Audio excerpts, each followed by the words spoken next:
पवार साहेबांनी हातामध्ये कागद घेतला होता, मान खाली होती आणि एकच वाक्य फक्त ते बोलले की हा घातपात नाही, हा अपघात नाही. दुनिया इकडची तिकडे झाली तरी मी टीव्ही लावत नाही. मी संध्याकाळीच फक्त एक तासभर बातम्या ऐकतो आणि विषय सोडून टाकतो. सकाळी मात्र जेवढी वर्तमानपत्र वाचता येतील तेवढी मात्र वाचून वाचून वाचून काढायची.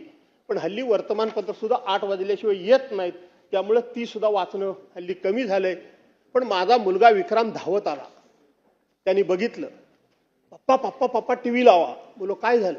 दादांच्या, माझ्या अंगावर काटा आला. दादांच्या विमानाचा ऍक्सिडेंट झाला. अरे बोलो काय बोलतोयस काय? कुठे झाला? नाही म्हणाला, फार काहीतरी गंभीर घडलंय, तुम्ही ताबडतोब टीव्ही लावा. मी टीव्ही लावला.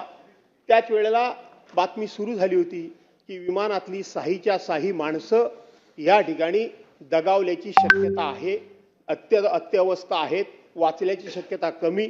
पुन्हा ती 10 मिनिटाकरता बातमी बदलली, पुन्हा ती बातमी कन्फर्म झाली आणि दाखवायला लागली.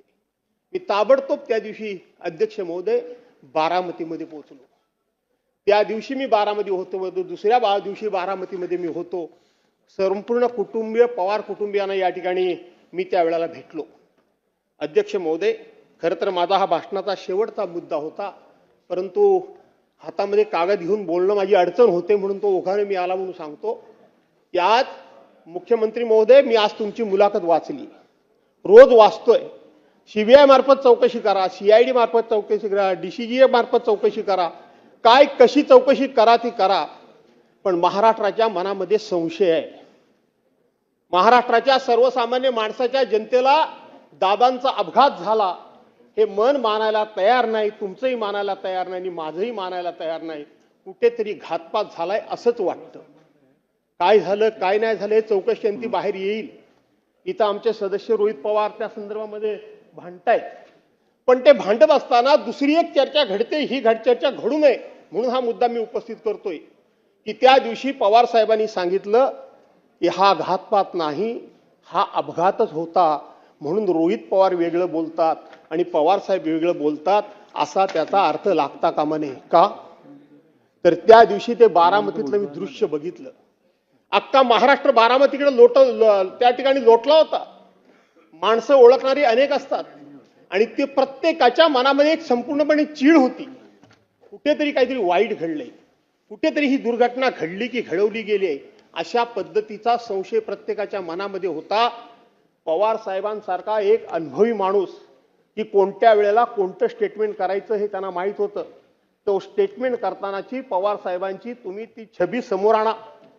पवार साहेबांनी हातामध्ये कागद घेतला होता, मान खाली होती आणि एकच वाक्य फक्त ते बोलले की हा घातपात नाही, हा अपघात आहे. का बोलले? कशा करता बोलले? एक जर बारामतीमध्ये दादा जर ठिणगी पडली असती, एक ठिणगी पडली असती तर अख्खा महाराष्ट्र त्या ठिणगीनं होरपळून निघाला असता. होरपळून निघाला असता. पुऱ्या महाराष्ट्रामध्ये हे लोण पोचलं असतं आणि सरकारने कितीही ताकद लावली आणि कुणीही लावली तरी त्याला कंट्रोल करणं हे कोणालाही शक्य झालं नसतं. म्हणून त्यावेळचं पवार साहेबांचं स्टेटमेंट माझ्यासारख्या कार्यकर्त्याला अत्यंत समोचित वाटतं. मी त्याच्यावर कधी भाष्य केलं नाही, पण आज हे भाष्य करणं मला उचित वाटतं. आणि म्हणून रोहित पवार आणि शरद पवार साहेब मांडतात ही भूमिका विसंगत नाही, तर त्याच्या वेळची परिस्थिती आपण नजरेसमोर आणली पाहिजे. आणि म्हणून दादांचा घात झाला की अपघात. नवीन घडामोडी पाहण्यासाठी आजच आम्ही मुंबईकर 24 तासला लाईक करा, सबस्क्राईब करा आणि अपडेट रहा.